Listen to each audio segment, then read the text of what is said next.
Bagaimana Pak hari ini? Alhamdulillah sehat, tapi banyak juga yang batuk flu ya karena perubahan cuaca agak panas beberapa hari ya. Iya, cuacanya lagi nggak menentu ya Pak ya. Iya.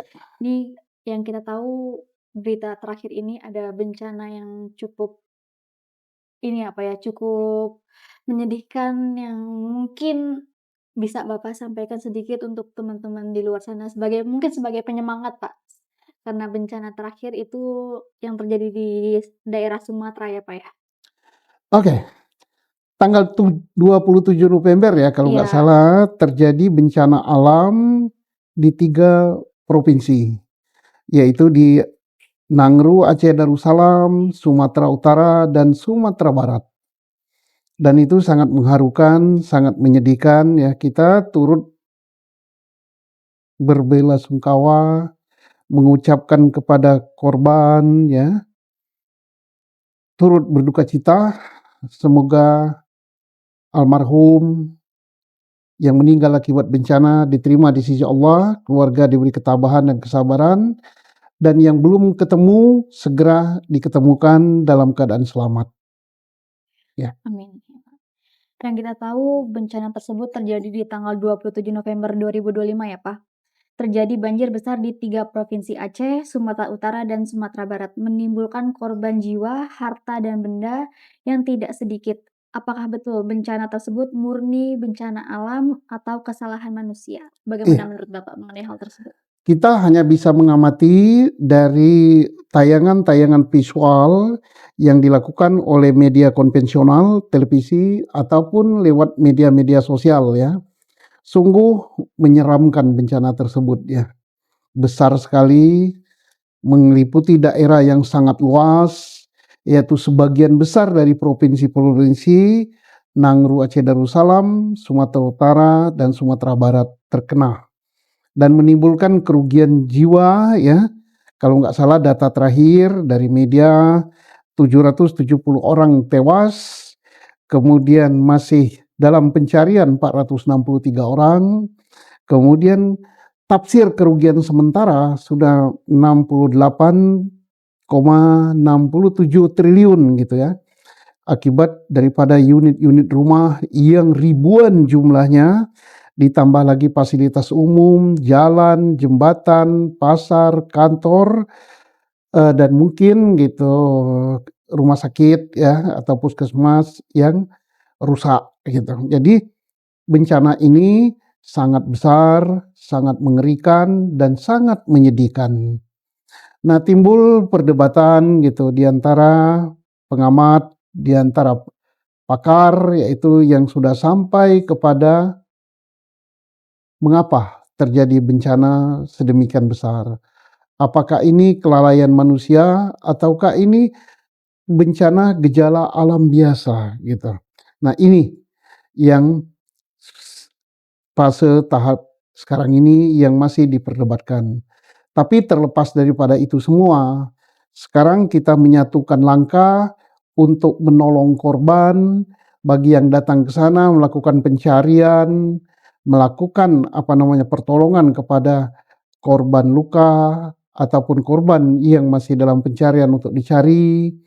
Kemudian kita juga melakukan pertolongan-pertolongan dengan mengirim kebutuhan-kebutuhan korban bencana, yaitu berupa partisipasi sosial, yaitu sumbangan-sumbangan yang diberikan melalui lembaga-lembaga atau melalui panitia-panitia yang menghimpun sumbangan untuk menolong saudara-saudara kita. Itu yang lebih utama daripada kita berteriak itu menyalahkan yang lain. Itu nanti sampai pada tahap berikutnya kita harus tetap cari apa penyebabnya supaya bencana serupa tidak terulang lagi dan tidak terjadi juga di tempat yang lain ya.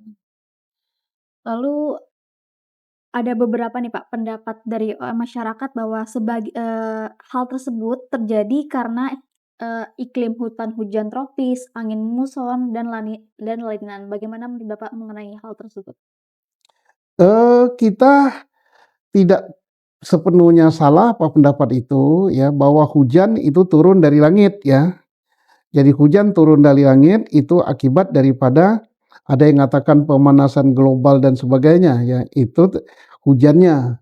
Tetapi banjirnya itu akibat ulah manusia. Kalau hujan itu ya sudah hukum alam ada hujan, tapi hujan itu kan akan tertampung, tidak menjadi bencana kalau hutannya terpelihara dengan baik, hutannya tidak dirusak. Yang menjadi persoalan, hujan deras turun, air itu tidak terserap oleh tanah, tidak tertahan oleh tumbuh-tumbuhan atau oleh pohon-pohon. Mengapa tidak terserap oleh tanah? Karena tanahnya alamnya dirusak. Dirusak untuk apa? Dirusak untuk tambang, dirusak untuk perkebunan. Mengapa kayunya nggak ada? Karena terjadi pembalakan, ataupun mungkin ya ada yang bukan pembalakan yang betul-betul nebang dengan izin, tapi izinnya berlebihan atau izinnya diberikan dengan sembarangan, tidak melihat keadaan alam, karena izin-izin itu diberikan dari Jakarta. Jakarta tidak melihat gitu apa kejadian sebenarnya. Atau mungkin pejabat di daerah memberikan rekomendasi, parab, atau menyetujui gitu, terus naik-naik sampai ke pusat, pusat ngizinkan. Nah ini kesalahan dari bawah sampai ke atas, yang rekomendasi asal-asalan, kemudian yang pusat juga menurunkan izin asal-asalan. Tidak bisa dibantah bahwa terjadi pembalakan atau pembabatan hutan berizin yang berlebihan ataupun adanya tambang liar dan sebagainya yang menyebabkan terjadinya bencana ini. Tidak ada yang mengatakan bahwa kayu yang menumpuk hanyut itu bukan karena pembalakan liar, bukan karena penebangan hutan, tapi karena kayu yang sudah tua, lapuk, hanyut. Nah ini nggak masuk akal. Apalagi kalau pejabat itu mengatakan demikian. Saya ini orang kampung, orang desa. Di kampung saya hutan seperti itu juga. Ada sebagian yang dibabat, yaitu untuk keperluan perkebunan. Tapi rakyat ya, kalau perkebunan rakyat tidak terlalu luas, dan memang dari sejak zaman bahla kebun rakyat itu sudah ada. Tetapi pembabatan hutan dengan apa namanya izin, misalnya HPH, kemudian izin untuk membuat ladang perkebunan yang luas, hutan ditebang, ini tidak memperhatikan kondisi dan kelestarian alam. Hentikan itu. Anda yang melakukan hal itu, baik yang memberikan izin maupun yang meminta izin maupun yang liar, Anda berdosa.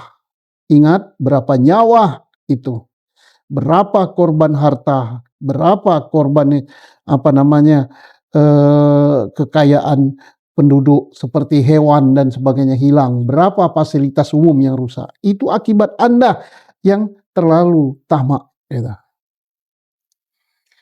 Lalu Pak, sebagai seorang Purnawirawan Polri nih Pak. Purnawirawan, Polri. nah, gimana Anda ngomongnya? Purnawirawan Polri, fenomena bencana ini Bapak menilainya sebagai bentuk apa nih Pak? Adakah unsur pelanggaran atau kelalaian manusia? Ya jelas ini ada unsur pelanggaran hukum ya, bisa pidana.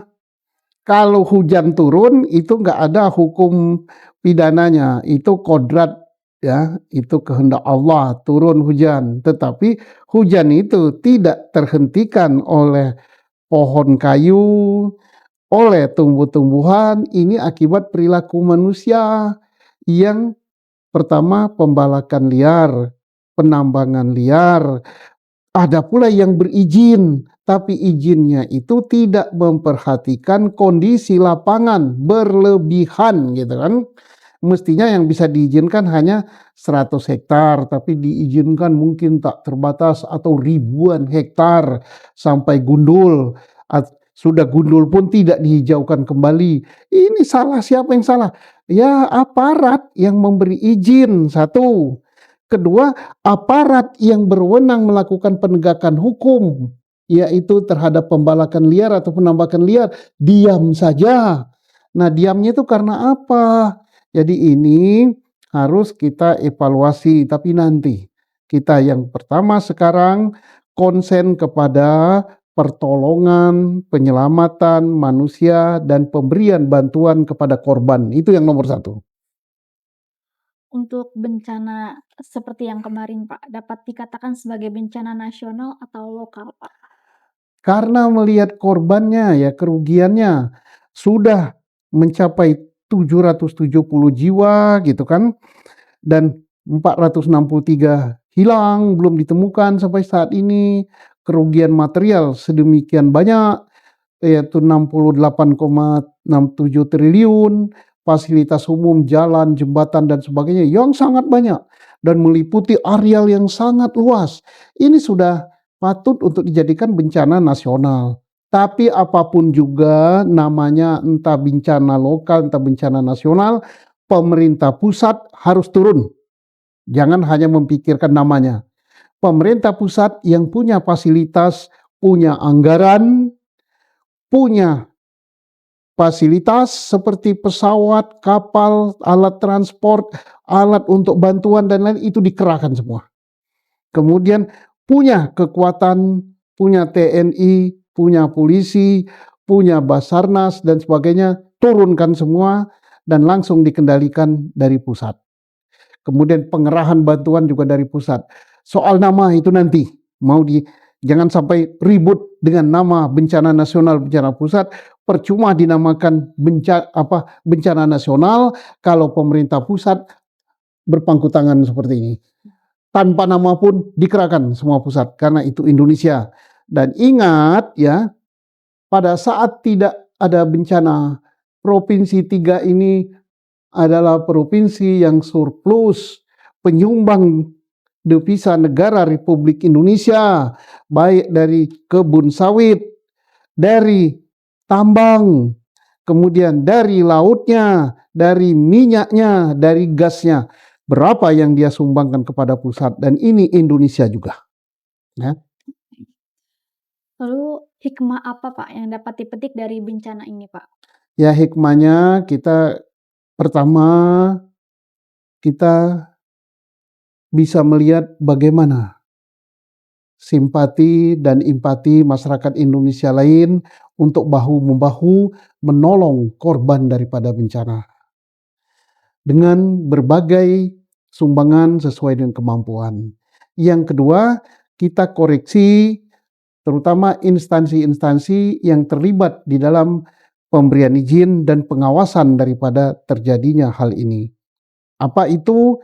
Yaitu yang terkait dengan kehutanan, yang terkait dengan perkebunan, yang terkait dengan pertambangan, yang terkait dengan lingkungan hidup, yang terkait dengan penegakan hukum seperti polisi, jaksa, dan sebagainya.